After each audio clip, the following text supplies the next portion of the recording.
You know, I talk about a lot of shows on this channel. Like, I've always been kind of a sort of reluctant fan of the so-called teen drama genre. It's kind of a way for me to relive the good old days of high school, except in my case, I didn't actually have any good old days. It was mostly just wedgies and swirlies. But still, of all the shows I've talked about, Vampire Diaries is one I kind of find myself being drawn back to for one reason or another. So, as requested by many of you, I thought I'd take another look at the eye-rolling adventures of Elena and Stefan and I don't know, whoever else is in the show. But before that here, really quick, this video is brought to you by Philo. So I watch a lot of TV shows, obviously, I assume we all do here. But let's be honest, okay? Cable TV can be kind of a nightmare. Philo is a cord-cutting service that lets you watch 38 different TV channels from your phone, your computer, like your tablet, whatever, for just 16 bucks a month. And because it just runs on your phone or like whatever, you don't need to rent any expensive cable boxes, you don't gotta wait for some guy to come and set it up, nothing. You just sign up and start watching. You can watch live TV, you can save any TV shows you want for up to 30 days, and get this, click my link below in the description and you can get a 7-day free trial. So, if you wanna watch TV but you don't wanna get roped into these like expensive, complicated cable packages, you know, give Philo a try. Click my link below in the description and start your 7-day free trial today. Okay, back to the show. We start off with Elena and her friend Bonnie talking about witchcraft and deadly premonitions and seeing the future and, you know, just typical teen girl stuff. You're single for the first time in your entire high school career. It's the perfect time to play the field. Oh, because I'm so that girl.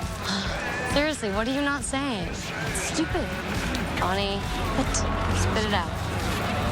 I accidentally touched Stefan, and I got a really bad feeling. Bonnie? It was bad.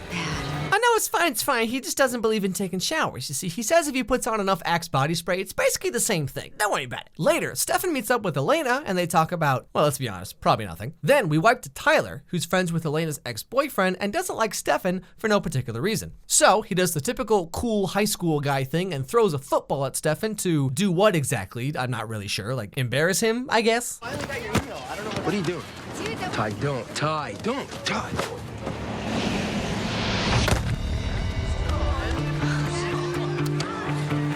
You know, this is something that, based on my experience, happens quite a bit in high school, but like, have you ever stopped to think about the logic behind this? The whole idea of like, if I embarrass this guy, I'll look cooler by default. It doesn't really make any sense, because like, doesn't that mean that you don't really have much going for yourself in the first place? Like, it's kind of just like broadcasting to the whole world that like, you're really insecure about yourself. But I mean, like, whatever, what do I know? I just make fun of TV shows, right? Later in class, Mr. Tanner, who I swear is literally the only teacher in the entire school, gets into a bit of a standoff with Stefan. I'm good with dates, sir.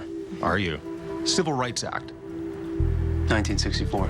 The Battle of Gettysburg. 1863. Korean War. 1950 to 1953. Ha! It ended in 52. Actually, sir, it was 53. It was 1953.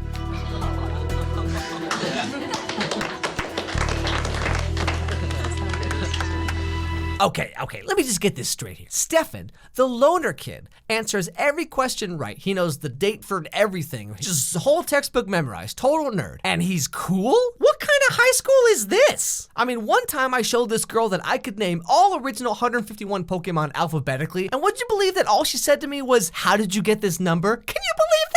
I guess I just need to wear more black t-shirts, huh? Now, as a way for Bonnie to get to know Stefan better, Elena invites both of them to dinner that night. And while getting ready for said dinner, Bonnie gives us another little taste of her cool new superpowers. I keep seeing 8, 14, and 22. How weird is that? Have you talked to your grams? She's just gonna say it's because I'm a witch. Okay, serving spoons. Where are the serving spoons? Middle drawer on your left.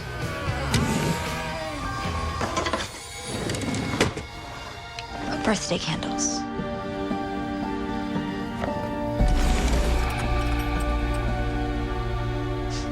You know, knowing what's inside of drawers is kind of cool, I guess. Like, I'm not really sure what the creepy music is for, but like, I can see how it could get really awkward really fast. Like, imagine if she goes up to Elena's room one time and she's just like, all right, let's see what's here. Underwear, diary, dead batteries, that's weird. Oh Lord, Elena, you need Jesus. At dinner that night, Bonnie talks to Stefan and we start to learn where her special powers might have come from. My family came by way of Salem. Really? Salem witches? Yeah. It's pretty cool. Really? Why? Salem witches are heroic examples of individualism and nonconformity. You know, I feel like you and I have very different definitions of those words, Stefan. Not really following you on this one. Later in the show, there's a big football game. And before things kick off, see what I did there? Tyler, the kid who threw the football earlier, picks a fight with Elena's brother because, you know, like self-esteem issues and all that. You can have it when I'm done.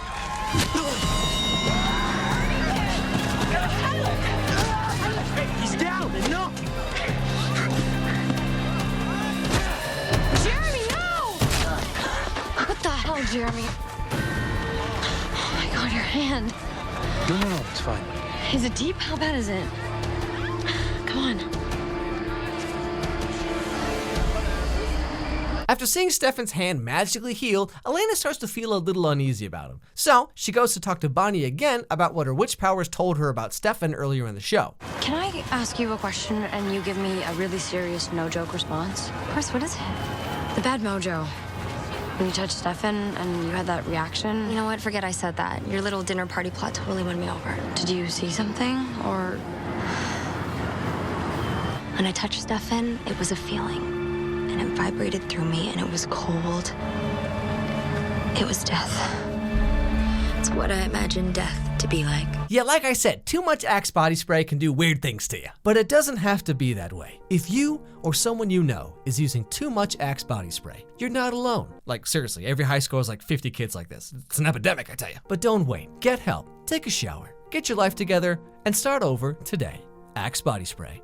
Just don't bother. In the end, Damon kills Mr. Tanner to show that he has no humanity left, but I mean, let's be honest here, like, he kind of did the school a favor, so like, I'm not really sure how to feel about this whole thing. I mean, it kind of sucks, but like, for whom exactly? And that night, he sneaks into Elena's room and wonders what kind of weirdo goes to sleep with a full face of makeup on. I mean, seriously, someone's gonna have some real bad acne tomorrow morning, okay? You know what I'm saying? So like I said, there's something about this show that I actually kind of like, maybe. I mean, I don't like it. Like, well, I'm not some loser who like likes stuff, you know? But it draws me in. I mean, the whole high school vampire trope is long dead, which is kind of ironic if you think about it, but whatever, anyway. And that part's actually the least unbelievable part of the whole show. I think I'm just more interested in this fantasy high school setting where loner kids who wear all black and know all the answers in class are suddenly cool and get to date a girl who looks like Elena. Like, what kind of magical world is this? Psh, tell you something right now, I definitely went to the wrong high school. And I do think it's weird how everyone in the show is so serious all the time. Like, no one can just make a joke once. The only guy with a sense of humor is the creepy older brother. Seems kind of weird. But anyway, like I said,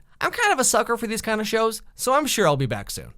Okay, just want to let you all know that we got some new Vampire Diaries merch in the store. We got the red Sacred Heart necklace, we got the Damon Salvatore sun ring, and Elena's Vervain locket pendant thing. And as always, special promo code for you at checkout, Vampire, and you get free worldwide shipping, okay? Anywhere you live in the world, we ship to you for free if you use the promo code Vampire. So if you're interested, link is below, check it out, and have a nice day.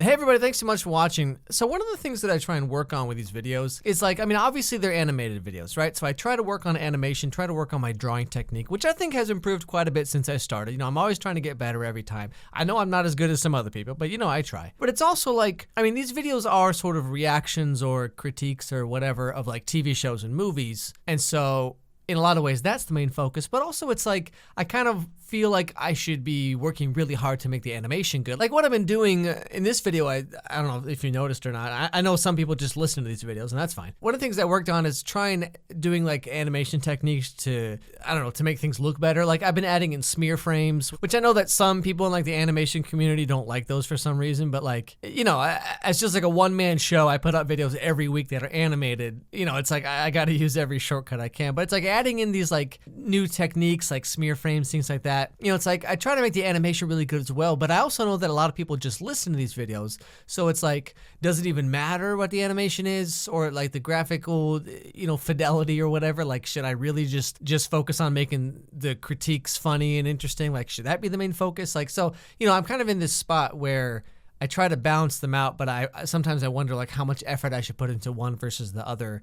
I mean, in a perfect world, I could do both of these things perfectly, but of course, you know, like I said, I'm just one dude making these videos, and sometimes I run out of time. If I focus too much on animation, I kind of run out of time. If I focus too much on telling jokes and stuff, then it's like I don't get to show as much animation as I want to. So, you know, it's kind of hard to find a balance with that. Anyway, thanks again for watching. Don't forget to subscribe to my YouTube channel. Got videos coming every Tuesday, sometimes on Fridays too, just as a little bonus, you know. Follow me on Twitter Twitter, I try to reply to everything that I get. So if you got like a suggestion for a show or something like that, just send me a message. Tell me, what you want to see. I got a Patreon, just $5 a month, gets you some kind of behind the scenes stuff. You get scripts, you get early artwork, you get to know what the video is. For example, with my most recent Gossip Girl video, I had a couple different ideas for thumbnails. The patrons got to pick which thumbnail I used. So, things like that. It's just there if you want to help support the channel. If not, it's totally fine. Follow my dog Charlie on Instagram, Charlie Meets Pumpkin. Post there almost every day, I think. Anyway, thanks again for watching.